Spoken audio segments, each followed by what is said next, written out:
Hello everyone, I'm Shawnte McKinnon, the host of the Shawnte McKinnon Show. Today I have an exciting guest here with me, Prophetess Tera Carissa Hodges. Hello, how are you? I'm well. Welcome to the sofa. Well, thank you.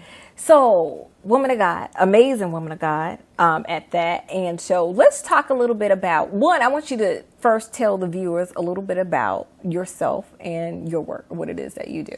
Okay, so most people know me as a life coach and minister, and I love that because I literally have traveled the globe ministering to people across the world, and I give God glory for that. And then when I get home, I get to minister to them one-on-one in coaching calls or in group calls or however the Spirit leads. So I'm very excited that God has used me to touch so many lives around the globe. As I grow and go on my own journey, I'm far from perfect, plenty of mistakes made, but I tell people that no matter what you go through, you can grow through. Absolutely. Absolutely. And so, and you've helped me. She's my coach. She's helped me. She's reached out to me and said, woman of God, okay, you pulled me up by the bootstraps. So I get it going.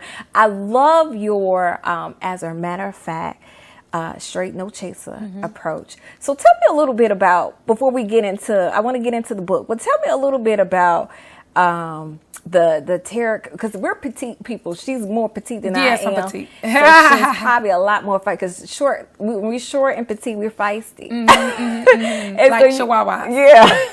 And so you bring that feist. Has it always been that way for you? This is me. Yeah. I've always been a feisty little girl, a tomboy beating up the little boys. Yeah. And I've grown up into a lioness. Yeah. A lot of people began following my ministry back in 2009. The slogan on my website was Prophetic Lioness, because that's the name that God gave me. And so lioness, they are fierce. They are. They are very fierce, and they take no prisoners. That's right. That's me.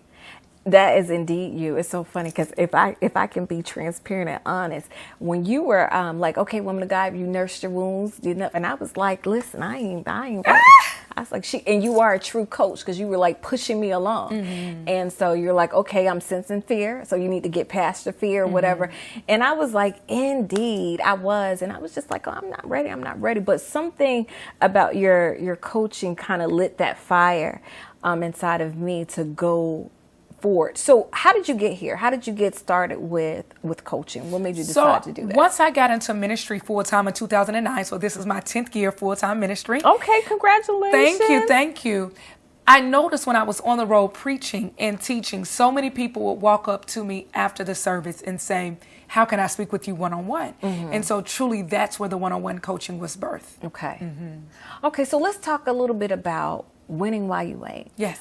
Because I think that we all go through Becky said this earlier today, where we all go through setbacks at some point in our life, and then we go through periods where we have to wait. And so you have a book on winning while you wait. So let's talk a little bit about that. Yeah, winning while you wait is just that. It's knowing that the win is not just at the finish line. The win is in the process. The win is in the journey. The win is in your through, because there's so many lessons that can be uncovered. And I always say that there are some jewels on your journey, but you have to stay in your process to uncover that and not be so anxious for the end that you miss the beautiful things along the way. Absolutely.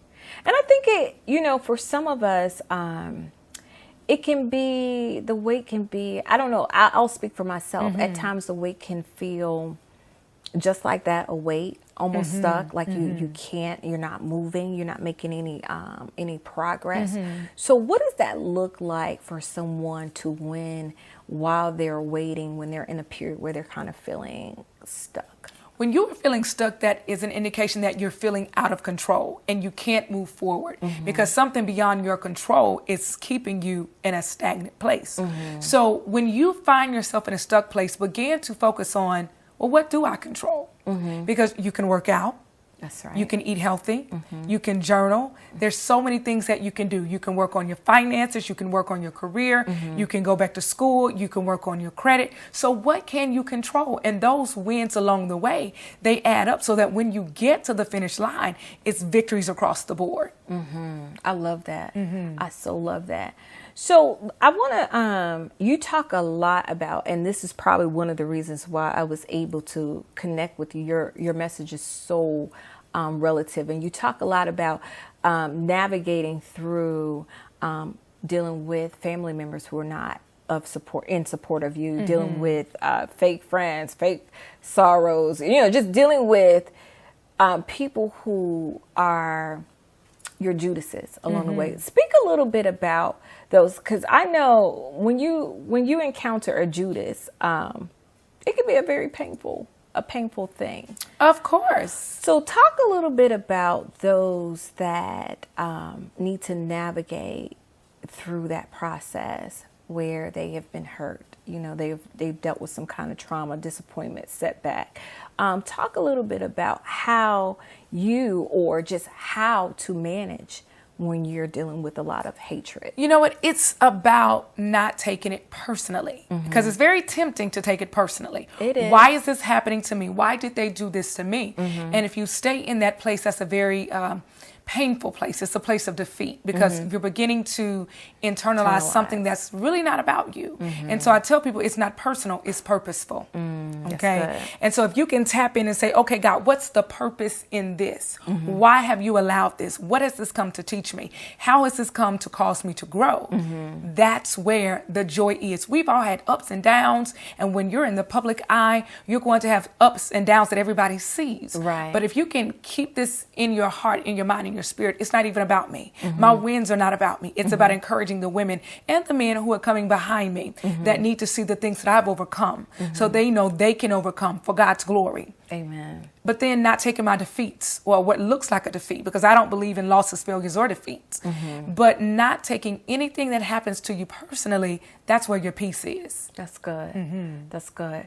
So walk us through a step or a process, because I know that you coach people both nationally, internationally. You coach people all over the globe, and I'm sure what's the number one thing that you hear when you're coaching? How do I identify my purpose? That is the number one thing.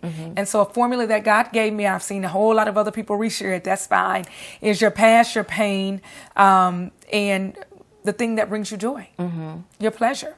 Because all three of those will work together to help you identify what your purpose is. And that's so good. It's so funny. I don't want to be messy, but it's my show. And so I do see your quotes. Yes. Everywhere without acknowledging you. Absolutely. So sometimes I just want to be a Tera gangster and get in there and be like, you know what, you need to you need to quote her on that. Yes. But yeah, so how does that make you feel?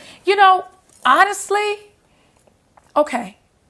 Because there have been times that God has used me to say something, and I totally forgot that I said it, and then I'll sit on somebody else's page, and I needed to see what they posted that I said months ago. Wow. And so the word comes from God. And so it's a God word. I'm glad that people are inspired. And one thing I know about God is that God compensates us. So I haven't missed a meal because somebody has, put my quote on their page. That's good. Because at the end of the day, I still get engagements. I still write and sell books. And I still live a very good life. And so, again, when I'm having a tough moment, a rough moment, and then I say, oh my God, I said that really blessed my spirit. Yeah. And then it blesses my spirit again. I'm like, oh, I thank God that they stole that, because it came back around at the right time. Yeah, absolutely. That's good. That's good. I love your humility. In the process. What keeps you grounded? What keeps you humble? My enemies. Your enemies will never allow you to become arrogant, because your enemies are a reminder, I always need God. I always need to remain in prayer. I always need to stay on my face. And so there's nothing that I've been through that I'm embarrassed about. There's nothing I've been through that I'm ashamed of. I don't care, because it has all worked together for my good. So you've been really good at, like I said, coaching me along. She's definitely my coach. So if you guys are looking for a great coach, she is absolutely amazing. And one of the things that I love about you is that you don't mind referring. You don't, you're not trying to whore. You understand that these are not your people. They're God's people. And you spread or share the wealth, if you will. So even in my process, when people are starting out, because one of your giftings is to help people really kind of birth out their business and birth out their purpose. So walk us through some of your, because you're doing, I don't know if you finished it or you were helping women launch their business. Kind of walk us through a little bit of that process. I love doing that. So with me, it's having a one-on-one conversation with the woman and identifying what is her passion. What does she want to do? Because one thing I understand about passion is that passion will fuel you even when you're tired. And to get to the finish line, you're going to need some fuel. And so having that one-on-one conversation saying, okay, what would you do for free even if you hit the lottery? And then beginning to work with her right where she is. I tell people, don't quit your job. Right. Okay, let's stay on your job if we can. And then begin working through the process of building your dream on nights and weekends and on the side. So that when it's time to make that transition, you're transitioning with stability. I love that. I love that because I'm seeing a lot of posters going around like, oh, you're working for this person, you're making them wealthy, you need to jump into your business. So some people are making the mistake of just literally jumping with no real plan, but they just want to look like, an entrepreneur. They want to look successful. So I like that message that you're sharing because one, it keeps people humble and understand that doing business it's work, Absolutely. It's work. It takes time. It takes humility. It takes patience. It takes perseverance to really make it through that process. And a lot of people are just kind of jumping out there.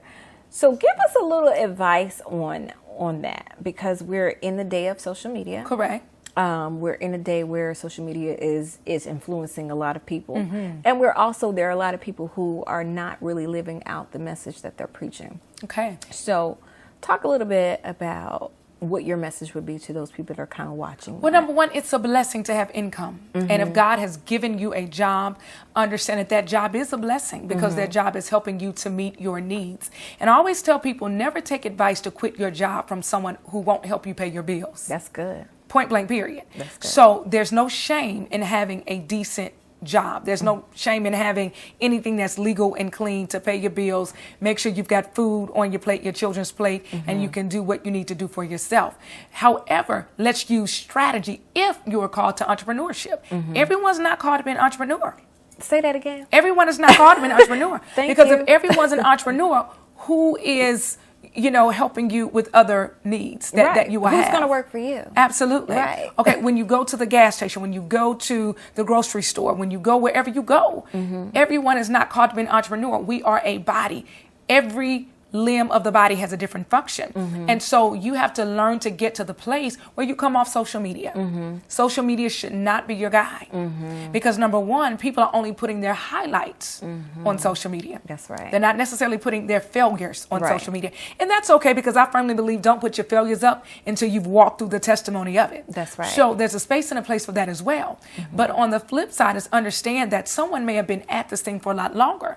I was coaching a woman who's old enough to be my mother last week, and she said, oh, I'm this particular age, and I've only been in ministry for 3 years, but why hasn't my ministry gone global? And I said, well, I've been in ministry for 10 years. You really can't compare. In correction, I've been in ministry for 13 years, but I've been in ministry full time 10 years. Right. So you can't compare 3 years to 10. Right. Absolutely. You just can't.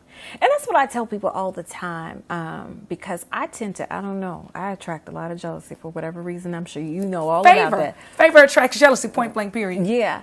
And I always tell people when you see something, because really it's just hidden admiration. It just feels like you're admiring that thing about that person. You just don't feel like you have it or can get there. Just take your eyes off of it. Absolutely. Just remove, don't look at them. That's my advice. I tell all my girlfriends, I said, when you're starting to feel, a little jealous, just don't look. Leave the page. Yeah.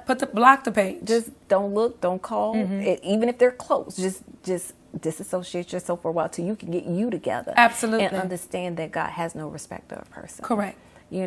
So I love that. Again, one of the things, and I really want to go back here, and the reason why I need to go back here because what I love about you and your message, you are not ashamed to let people know that you have to deal with a lot of jealousy. Like you're not ashamed of that. I have struggled. I'm gonna be totally honest with being honest about that because people want to, oh, you think you all that, you want to, people want to condemn you for being open and honest about your message. What makes you so bold in letting people know it? People can relate because they know. We like, yeah, girl, amen. Yeah. I don't like the enemy. I make no bones about that. So anytime I can take the enemy's head off with revelation, I'm going to take the opportunity to do so.